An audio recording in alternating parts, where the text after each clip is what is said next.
ألف لام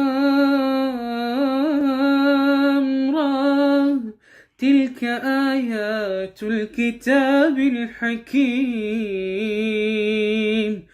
أكان للناس عجبا أن أوحينا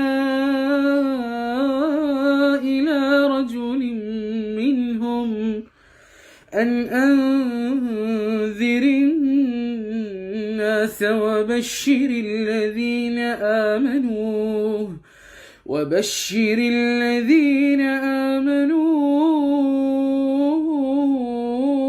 أن لهم قدم صدق عند ربهم.